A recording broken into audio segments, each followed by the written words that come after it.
April 27th, Saint Peter Canisius, Doctor of the Church. For half a century, Jesuit Father Peter Canisius led the Catholic Reformation in Austria, Bavaria, and Bohemia. For that reason, he is reckoned an apostle to Germany, second only to Saint Boniface. With stupendous energy, he preached and taught in parishes, reformed and founded universities, wrote many books, including popular catechisms, restored lapsed Catholics, converted Protestants, preached retreats, and found time to care for the sick.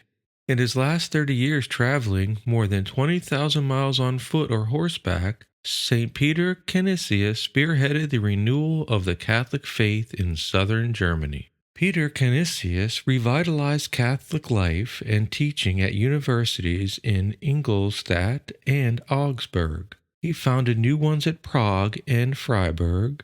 In all four cities, his preaching and catechizing won the hearts of Catholics and attracted nominal Protestants to the Church. In Vienna, his personal care for plague victims made him a most popular figure. Thus, when appointed diocesan administrator, he was in a position to revive the city's long decadent Catholic community. After the year 1555, Peter Canisius published his famous summary of Christian doctrine and two smaller catechisms. These books generated the Catholic Reformation as Luther's catechism had spread Protestantism. Canisius's catechisms also helped launch the Catholic press. During the saint's lifetime, they were translated into 15 languages and reprinted more than 200 times. In the late 16th century, when open hostility typified relations between Catholics and Protestants, Peter Canisius advised charity and moderation. He opposed theological debates with Protestant leaders and, in general, discouraged discussion of Catholic distinctives such as indulgences, purgatory, and monastic vows with Protestants. He believed such efforts only heightened division and embittered relations. He articulated his views in this letter to his Jesuit superior. It is plainly wrong to meet non-Catholics with bitterness or to treat them with discourtesy, for this is nothing else than the reverse of Christ's example, because it breaks the bruised reed and quenches the smoking flax. We ought to instruct with meekness those whom heresy made bitter and suspicious, and has estranged from Orthodox Catholics,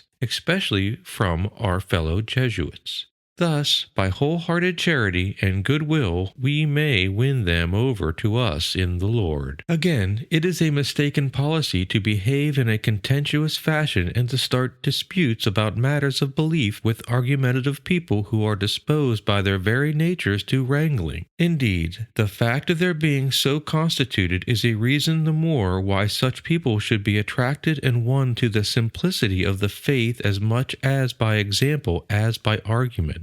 For over 8 years, his principal work was preaching. On Sundays and festivals, he delivered sermons in the cathedral. On weekdays, he visited other parts of the canton. It may be confidently asserted that to St. Peter Canisius is due the credit of having retained Freiburg in the Catholic fold at a critical period of its history. Increasing body infirmities obliged him to give up preaching, and in the year 1591 a paralytic seizure brought him to the brink of the grave, but he recovered sufficiently to continue writing with the help of a secretary until shortly before his death. He died on December 21st in the year 1597.